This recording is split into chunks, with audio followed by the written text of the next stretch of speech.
안녕하십니까. 모닝쇼 이건입니다. 간밤 뉴욕 증시 일제히 상승하면서 거래를 마쳤습니다. 관련해서 어떠한 재료들이 있었는지 모닝 브리핑으로 함께 해보시기 바랍니다.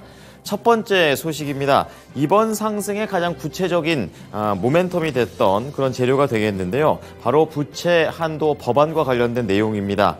현재 이 법안 자체가 합의안이 상원 표결을 앞두고 있는데요. 관련해서 민주당의 척 슈머 상원 원내대표가 해당 법안을 신속 처리한 건, 이른바 패스트트랙으로 상정할 것이라고 밝혔습니다.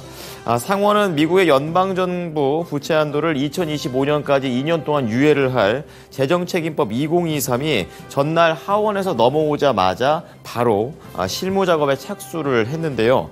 현재 상원은 민주당이 다수당이기 때문에 무난한 통과를 대부분 예상을 하고 있습니다. 다만 변수도 있는데요. 민주당의 일부 의원들이 수정법안을 발의한다고 말한 부분이 있기 때문에 여기에서 수정법안이 통과가 되면 사실상 기일을 맞추지 못해서 디폴트가 될 가능성도 있다라고 시장에서는 전망하고 있습니다. 자, 그렇기 때문에 양당의 원내대표들은 당을 가리지 않고 이번 패스트트랙 협조를 위해서 반대를 하고 있는 의원들을 계속해서 설득하고 있다라는 추가적인 내용도 나왔고요. 시장에서는 이러한 부분들이 해결이 되면 앞으로 상원 통과를 한 이후에 대통령의 서명만 남았다라고 얘기를 하게 되면서 관련해서 디폴트 우려는 사라질 것으로 전망을 했습니다. 자, 두 번째 내용 체크해 보겠습니다. 바로 이 6월 FOMC와 관련된 그런 내용이 되겠습니다. 지금 뒤에 나와 있는 인사는 패트릭 하커 필라델피아 연은 총재가 되겠습니다. 이번에 투표권이 있는 주요 인사들 중 하나가 되겠는데요. 이번에 6월 13일에서 14일 이틀 동안 예정이 되어 있는 FOMC에서 기준금리를 동결할 수 있는 그런 가능성들이 다시 한번 시사가 됐습니다. 다만 금리 인상을 중단하는 것이 아닌 잠시 쉬어가는 것이라면서 하반기 추가 인상 여지를 좀 열어놨다라는 평가를 받게 됐는데요. 우선 대표적으로 패트릭 하커 필라델피아 연은 총재가 이번 회의에서 금리 인상을 건너뛰는 것을 고려하는 진영에 있다라고 얘기를 했고요. 다만 최종 결정까지는 경제 지표를 면밀하게 보겠다라는 단서를 달기도 했습니다.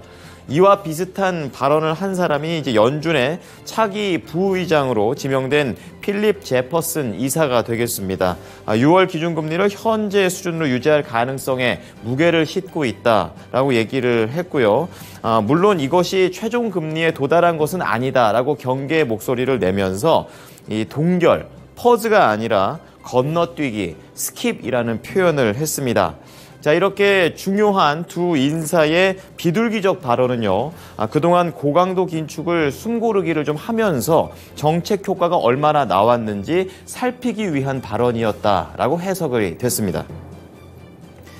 자, 마지막으로 이 테슬라의 CEO 일론 머스크의 행적과 관련된 그런 내용이 되겠습니다. 중국에 다녀온다라는 얘기가 앞서서 좀 있었었는데요. 지금 중국 상하이 공장을 방문해서 품질을 칭찬하고 직원들을 격려하는 모습들이 영상으로 공개가 됐습니다. 자, 이날 CNBC 측에서는요, 머스크가 중국 방문 일정이 마무리됐다라는 소식을 전했는데요. 상하이 공장을 떠나기 직전에 그가 모델3 세단의 개량형 버전 시제품을 점검했다라고 전했고, 좀 더 세부적인 내용들은 비공개 사항이다라고 얘기를 했습니다.